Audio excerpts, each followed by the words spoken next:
Good morning, friends. Happy Monday.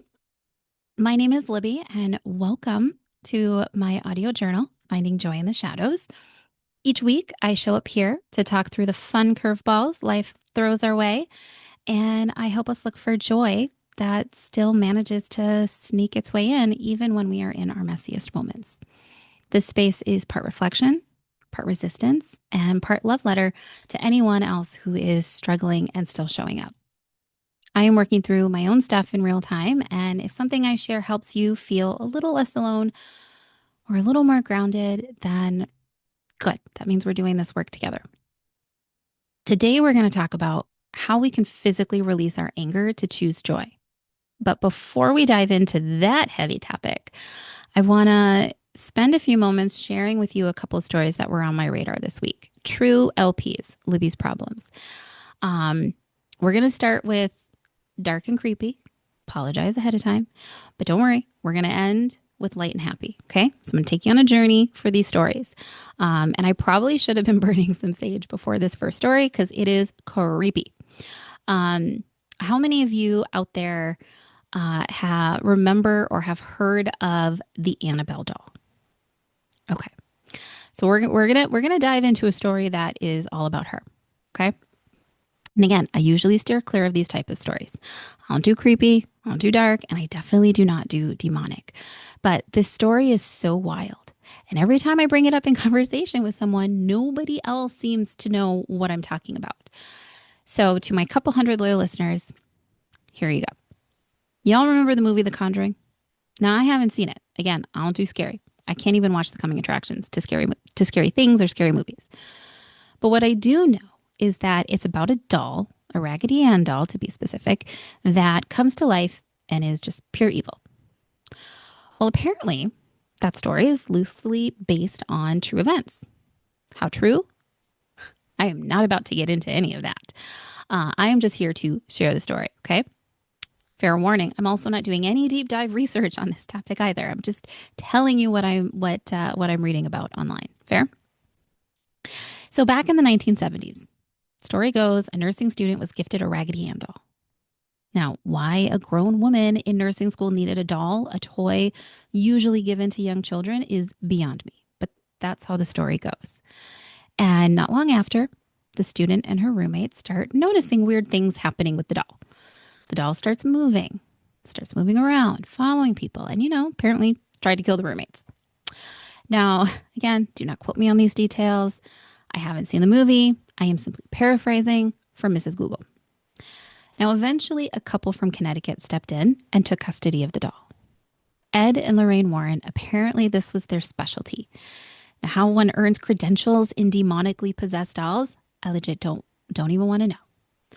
But they take ownership of her and they place her in a box, a glass enclosure with crosses nailed to the sides, prayers taped on all corners, and frankincense burning around her at all times.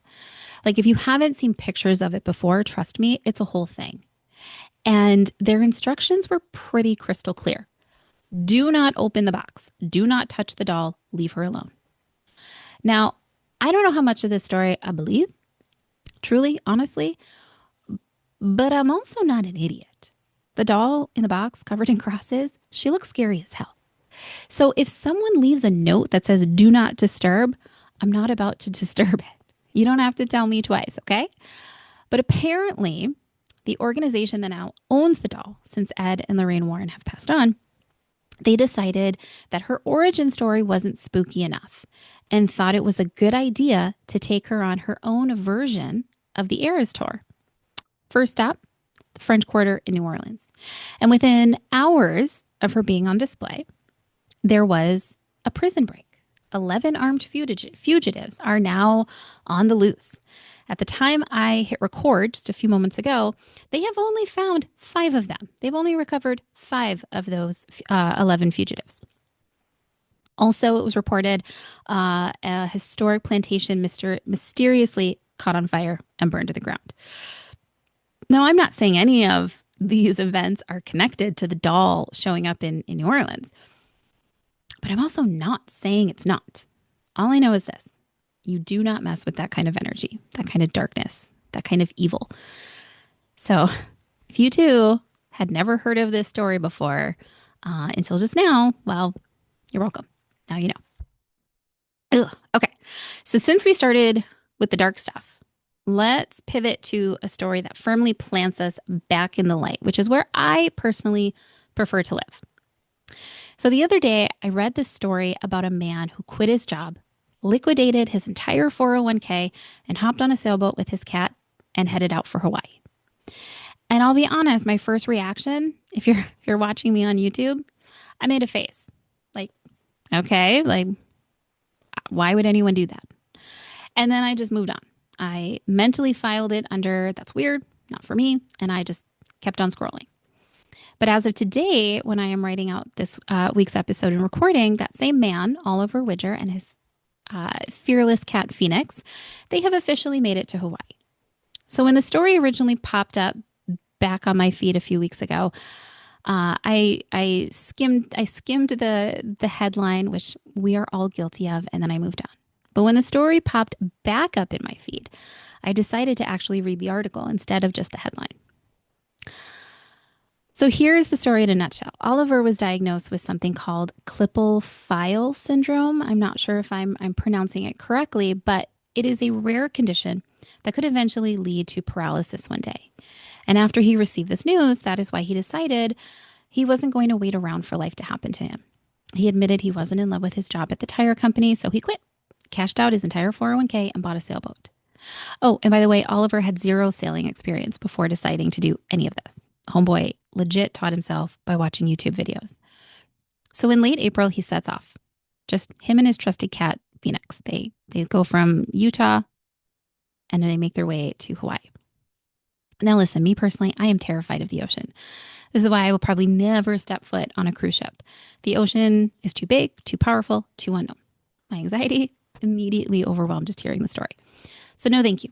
No thank you to hopping on a sailboat and leaving it all up to God and technology. But I was happy to see that he did choose differently. He knew his diagnosis might one day limit his mobility, so he took the leap of faith so many of us, myself included, are simply too scared to take. Hearing him describe what it felt like to be surrounded by the sea on all sides, the waves hitting from every direction, made me kind of shudder, but also I kind of got it. I bet some of the views were too beautiful to even fully absorb. His trip, though, wasn't without drama. He did lose a rudder, which I'm not entirely sure what that is, and he had to fix it himself. Thanks to technology, he was able to stay in constant communication with his loved ones thanks to the satellite that he had. And eventually he made it, just like he said he would. And now he's figuring out what's next. And that part really stayed with me because he didn't make a 10-step plan. He didn't overthink it. His only goal was get to Hawaii. That was it. And once he got there, he could breathe, look around, and decide what to do next. And I admire that because I am someone who plays constant mental chess. I have plan A, plan B, plan C.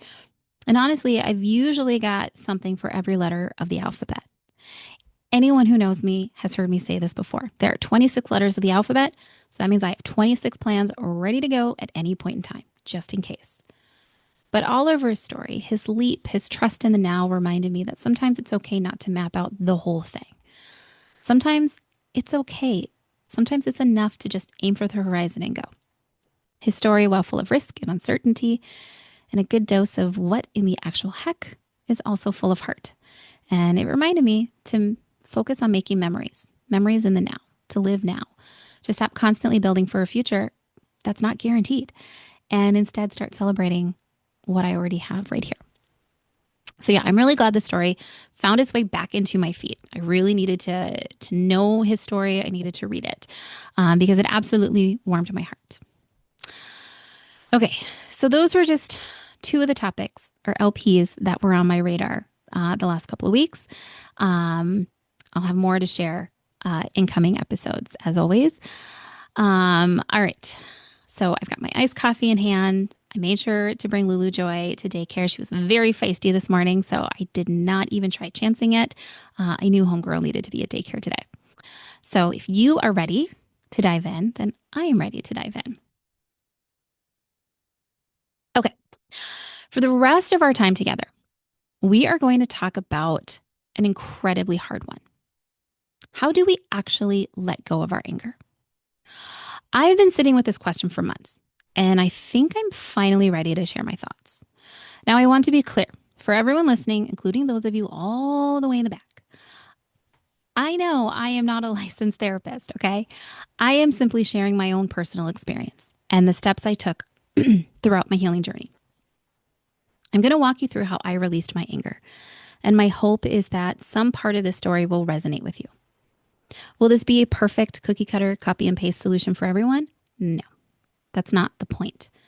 I'm not offering a one size fits all remedy. This is simply another tool, another perspective, something you can try on for size as you continue walking through your own healing journey.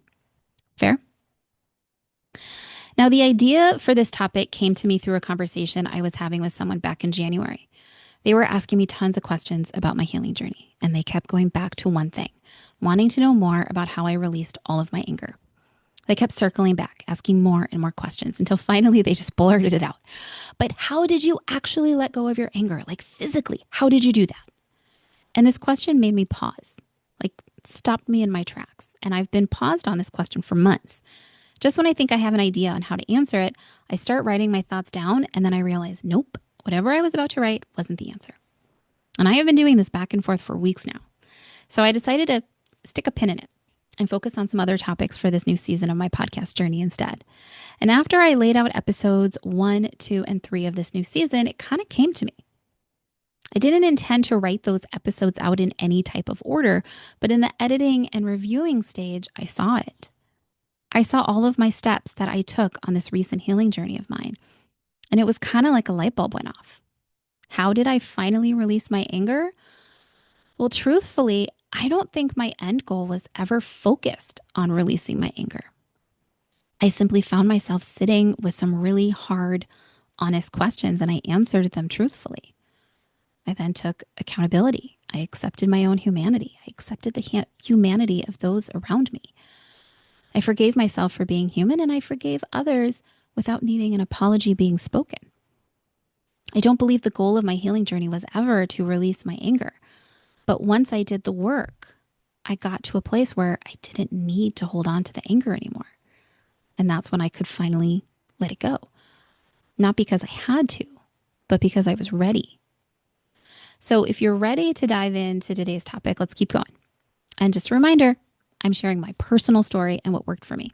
It's not going to be perfect, but my hope is that somewhere within these words, there's something that meets you where you are and maybe even helps you take your next step, okay?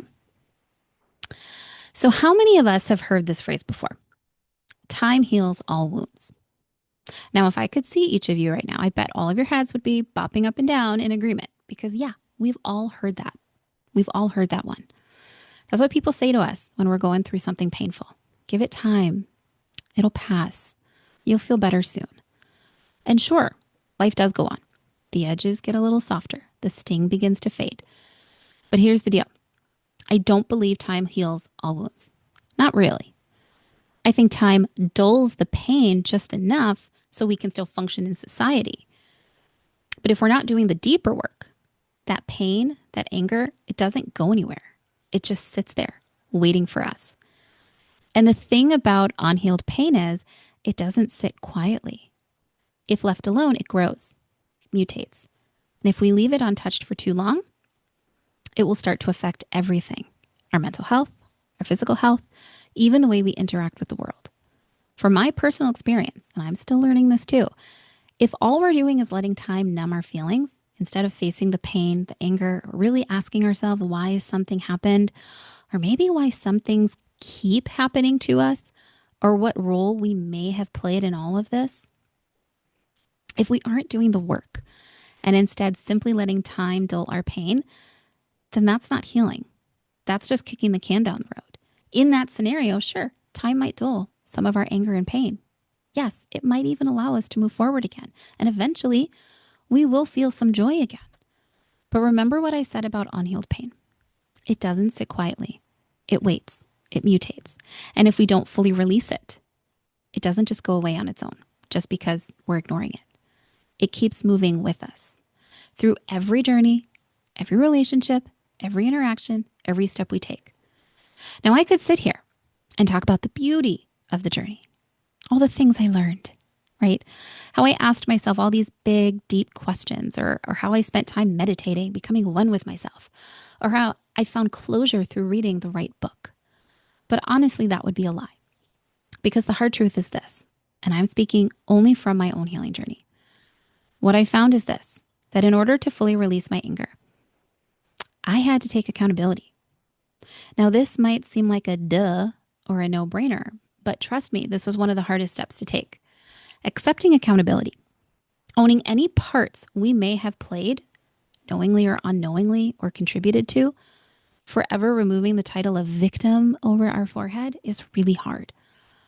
I also don't want to diminish any coping mechanisms some of us have had to perfect just to survive. For many of you listening, accepting you were a victim in the first place was already a major step in the healing process. Healing is a complex art, and I am not perfect. I am certainly not preaching perfection here today. However, when you are ready, if you are ready to finally release the anger, then accountability is what stands between you and the next stage of your life, freedom. So let's talk about this word, accountability. What does it actually mean? And how do we apply it to our lives, especially when our stories and circumstances are all so different? Because some of you listening might be holding on to childhood trauma and that kind of pain, the kind you endure when you're still so young, so innocent and unknowing. That's a different kind of pain than what we might face as adults. But like I said earlier, unhealed pain doesn't just disappear. It stays with us. It mutates, which means those childhood wounds, they can and often do show up in our adult conflicts, in our relationships, in the patterns we keep repeating without even realizing it. So what do I mean when I say accountability? First, I want to be crystal clear. Accountability is not a bad word. Somewhere along the way, we were all taught that taking accountability means admitting blame, or that it means taking on guilt or shame or owning things that were never ours to carry. But that's not what accountability is. And I want to be crystal clear about that. I don't see accountability as negative. I see it as powerful.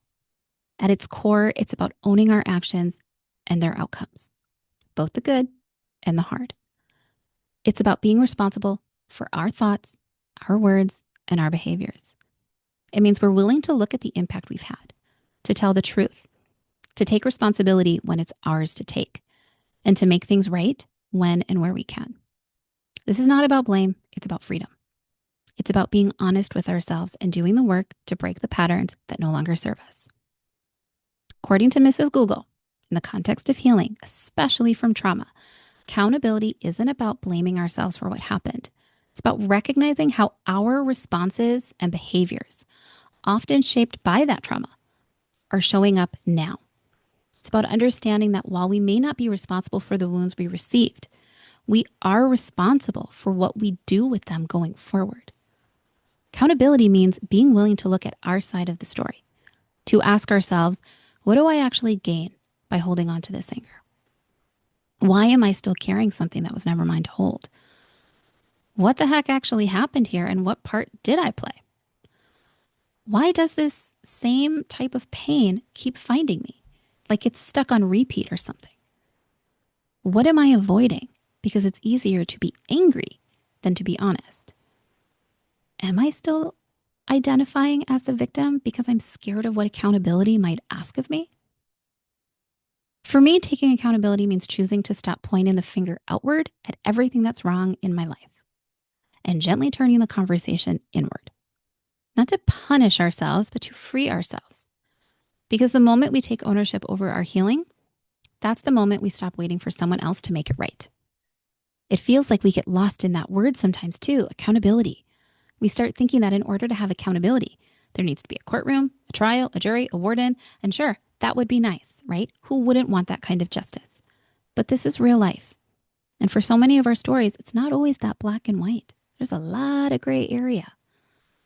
For many of us, we may never get the chance to talk through what hurt us with the person or people who caused that pain, because maybe they've passed on, or maybe there's no contact, and maybe that distance needs to stay in place. For most of us, we may never hear them say the words, "I'm sorry." So if we don't get that apology, if the person who hurt us refuses to take accountability, If they're no longer in our lives or no longer even living, well, then what? One of the primary themes in this podcast, and honestly, one of the core themes to my life right now, is this: focus on what I can control. And if I can't make them take accountability, then I will at the very least hold myself accountable for my part, my words, my actions, and my reactions, because that I can do. So now let's talk about what it actually looked like for me to take accountability. If you've listened to episode 1, 2, and 3 of this new season, then you already know the foundation.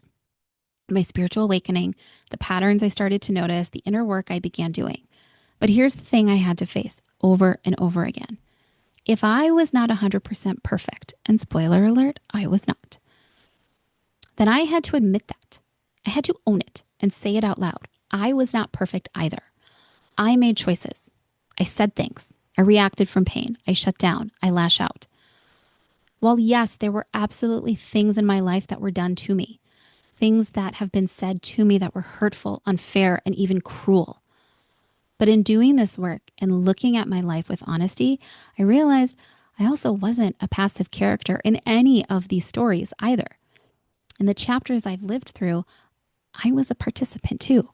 Just as the people in my life were making choices, I was making choices too. And we were all acting and reacting together. Yes, I was hurt, and I made space to feel that hurt. My friends taught me that giving ourselves permission to feel what we feel isn't just okay, it's essential. That's the first part of healing. We have to honor the pain. But if we're serious about healing, like really healing, then at some point we also have to ask the harder questions. What role did I play in all of this? And for most of us, if we're being honest, the answer will not be zero. Saying that out loud, naming the part or parts we may have contributed to, doesn't make what happened to us okay. It doesn't excuse anyone else's actions either. But it does bring us clarity. And for me, that clarity helped me see, accept, and admit my own humanity. And theirs too. It gave me the freedom to say, I see what you did. I heard what you said. But I see my part too. And I wasn't perfect either. I did things. I said things. We both made choices. I forgive myself for being human, and I am releasing any negative energy I am still holding on to. This became my mantra, something I repeated to myself over and over and over again, sometimes multiple times a day, especially in those early days of my healing. Back then, all it would take was a memory, a conversation replaying in my head, an image of their face flashing through my mind, and suddenly I'd be right back in that dark place. Not just drifting, but hurtling right back into the rage, the heartbreak, feeling the heaviness of it all. And before I knew it, I'd be in it again, feeling so much anger I could taste it. So I taught myself to catch it, to notice when it was creeping in, and interrupt the spiral. Sometimes I would say it gently. Other times I would say it physically out loud with force, like a declaration. I would say, stop, get out, get out, get out, get out. I literally would say that. Get out, get out, get out, get out. And then I would say again, I have forgiven you. I have forgiven myself, and I am releasing any and all energy that no longer belongs to me. This wasn't a one-time revelation. It wasn't a dramatic light bulb moment where I let go and never looked back. This was a choice I made again and again. Every time the pain tried to drag me back, I answered it with that same truth. I see what you did. I see what I did. I have forgiven myself, and I am releasing any and all energy that no longer belongs to me. I said that mantra over and over until one day I realized I didn't need it anymore. It had already worked its way into my bones. What I mean by that is I just stopped thinking about them. The images stopped showing up. The conversations I used to replay on a loop, they stopped too. By the power and intention of my own words, I released any and all energy that no longer serves me or belongs to me. I created the space to forget them, and not in a vengeful way, not in a you don't matter to me kind of way, but in a healed, peaceful, truly kind of way. Months later, someone mentioned one of them in passing, and I was surprised by how calm I felt, how matter of fact I was. I wasn't triggered because the anger was truly gone, because I had done the work, and this time my peace was real. So here's what I've come to understand. Healing is not a one and done thing. It's not a box we check off on a to-do list and to never look back. At least it wasn't for me. For me, the real shift didn't happen until I sat fully in the accountability stage, till I stopped pointing the finger outward and finally turned it inward. I had to look at my parts, my words, my actions, my reactions. I had to sit with my own patterns, my own pain, my own healing. Let me tell you, it was not clean. It wasn't graceful. But that's when things actually started to move. That's when something finally began to shift in me. Because everything that was happening in my life since then, every lesson, every breakthrough, every moment of peace and joy, it all came after I held myself accountable. And here's the deeper truth I realized. At the end of the day, I will not be judged by what they did to me, but I will be held accountable for what I did, what I said, how I responded, what I carried forward. That's on me. Now, I don't say that to minimize the pain others have caused us, because when someone we love hurts us, betrays us, or lies to us, that pain runs deep. It's not just emotional, it lives in our bodies. It echoes in our nervous system. It changes the way we breathe. And in the beginning, that anger, for some of us, myself included, it's the only thing holding us together. It's like armor, scaffolding, the proof that we're still feeling something.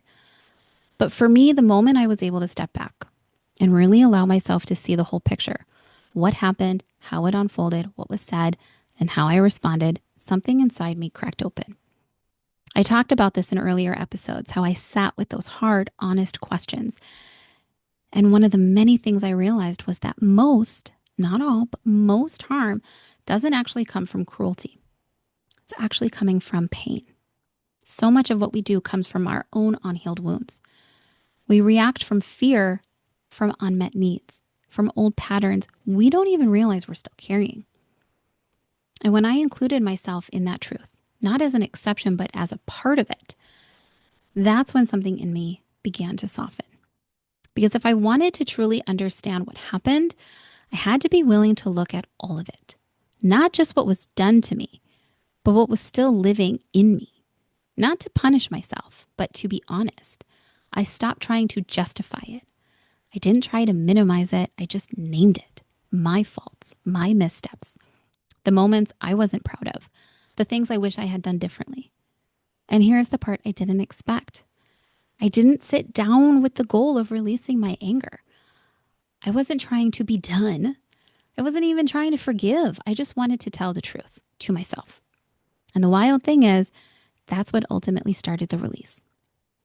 Almost like the anger had been sitting there all along, patient and heavy, just waiting for me to finally see the full picture so it could let go of me. So that's it. That's how I ultimately released all of my anger. It wasn't one big breakthrough. It was a lot of little steps all happening in tandem. But if I had to name the most important one, it was choosing to take accountability, to sit with the parts I owned and accept them, to see my own humanity and theirs. That, all of that is what helped me let go of my anger and my pain. Now, could one of these things have worked on its own? Maybe. I don't see why not. But for me, it took the full combination to bring me to this point. But if you find release just by naming one piece of your truth without having to dive further in deep, then let that be enough. A win is a win. Now, I know it's not that simple. Letting go isn't a switch we flip.